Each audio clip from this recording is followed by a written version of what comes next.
The word educate comes from two Latin morphemes, ex, which means out, through, or forth, and ducere, which means to lead.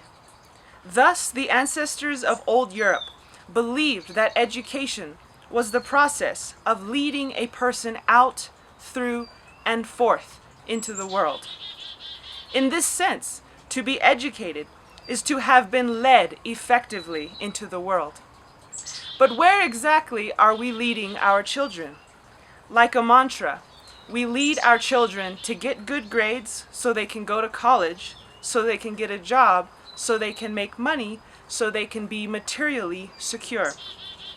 But isn't it strange that nowhere in this trajectory do we mention the values of compassion, collaboration, kindness, humility, respect for the earth, a sense of spiritual belonging, or peace? The result is that we have many educated peoples and yet still so many wars. We have many PhDs and yet still so much homelessness, poverty, and wealth inequality. We have so many graduates and yet many of us do not feel a sense of fulfillment. We have so many schools and still so little unity among the women and men of the earth. So many sciences and professions, and yet, all around us, the earth deteriorates, threatening the future of nations across the globe. In our valiant attempts to educate the next generation, where exactly are we leading our children? And does the current definition of an educated person still serve the earth, serve humanity, and most importantly, serve the soul? Let us see if we can create a definition of the educated person that appropriately addresses the most pressing issues of our time. Let us explore an alternate definition of an educated person, inspired by the worldview of the Diné, my mother's ancestors. In this culture, one of the highest principles is that of ke, or kinship. Ke is also translated as harmony and as love.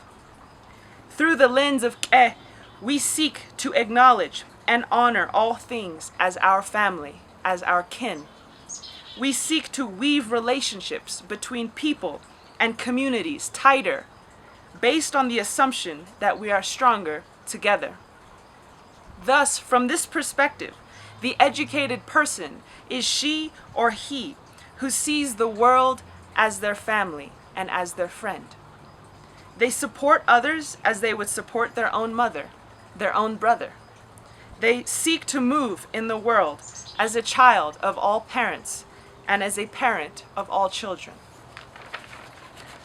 A second major principle in this culture is that of ajoba, kindness, humility, and generosity. In this culture, which thrived in the harshest deserts for thousands of years, we value generosity and kindness above all things. The giving spirit was the healthy spirit. When we all gave and shared our resources together, the nation as a whole experienced abundance and true wealth in every sense. From this view, the educated person is also a generous person, always seeking to contribute to the whole, and always elevated when they put themselves in the back of the line. A third guiding word from Diné, the Navajo language, is nahastan. This word means the earth, or the world. Notice that within this word is also the word astan, which means woman. Like most cultures, the Diné view the earth as a woman, because from her comes life. The earth is seen as a nurturing and loving mother that allows us to give birth to and sustain our children. Another word for the earth is at-aid, which means little girl. This is because the earth is as precious, as fragile, and as beautiful as a little girl at times. And from this view, the educated person is also a person who respects the earth as they would respect their mother. The educated person is also a person who treats the earth with as much tenderness, love, and care as one would treat a little girl. A fourth principle that I want to mention, which guides traditional Diné education, is the principle of Honjon. Some translate Honjon to mean beauty, but it can also mean something closer to joy. Honjon is the deepest essence of human existence that Diné people strive to recognize in every moment. Joy is the natural result that occurs when we are able to see with an unclouded mind and clear eyes the beauty of creation. It is that moment when you finally understand the grand splendor that you are a part of. As such, the educated person from this perspective is the person who is able to hold joy in their hearts, the person who is able to see. This also implicitly indicates that the educated person is able to heal themselves from trauma so that they may find joy and beauty once again. One way in which we instill these four ideas and principles into a child is through two major ceremonies: the first laugh ceremony and the manhood or womanhood ceremony. When a baby first laughs, it signals to the community that they have experienced and expressed honjon, joy. The beauty of their first laugh is honored by a great ceremony with all the child's family members and community members invited. The person who helped the baby to laugh first must host this ceremony. In this ceremony, they give the infant a basket full of salt, and each person comes and takes a piece of salt for their health. In this way, the infant learns very early about generosity, and the infant learns how to give to her or his people, and they learn that generosity is a sister to joy, and that the community is a family united by the salt of the earth. The second major graduation in a person's development is their womanhood or manhood ceremony. In this rite of passage, which for a female occurs when she receives her first monthly cycle, and for a man occurs when his voice begins to change, these events are joyful celebrations of the child's entrance into a new world of themselves. It is a spiritual support system for the great physical, intellectual, and spiritual transformation that they undergo during puberty. One aspect of the womanhood ceremony is that she must grind corn for 4 days to make a large corn cake. This cake is baked in the earth with a corn husk lining. At the end of her ceremony, she gives the whole cake away to her community. She cannot even have a single bite. She is learning ajoba, kindness, humility, and generosity. She is becoming educated.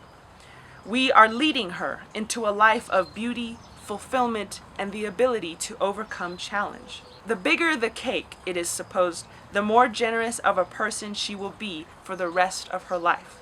A beautiful belt woven of dyed wool is given to her to symbolize her graduation into kindness.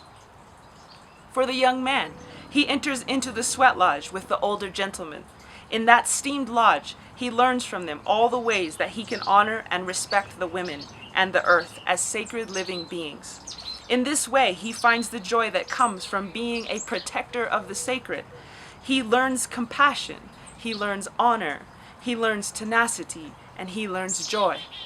In this way, he becomes an educated person.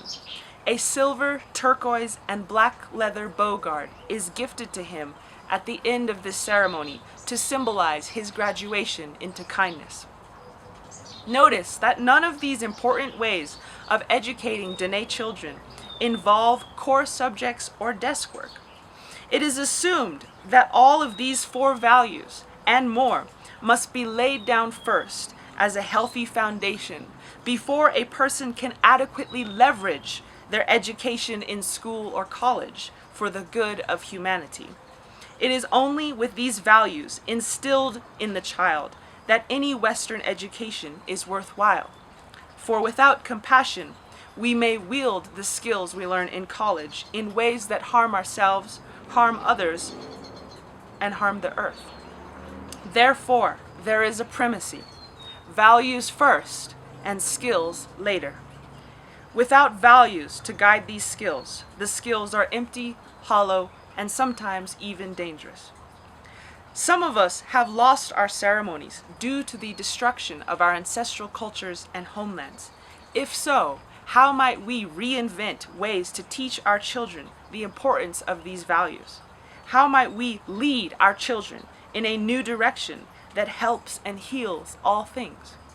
As a Diné, Cheyenne, and Scandinavian woman of mixed blood, I am informed by different cultures, vastly different than Western American culture, to generate a new definition of what it means to be an educated person that works to address the most pressing issues of our times. I believe education is a process of discovery, an exploration of who we are as children of Mother Earth and Father Sky. This involves moving through each exquisite phase of human development as we are designed to do by the loving and benevolent creative force of nature. Our task as educators is to simply create safe and supportive spaces where these processes of self-actualization can unfold naturally for each child. I believe this exploration of outer and inner nature is meant to be a challenging yet wondrous journey, ending with one great final lesson, that we are here on this earth to love, to honor, and to celebrate each other, ourselves, and the mighty earth.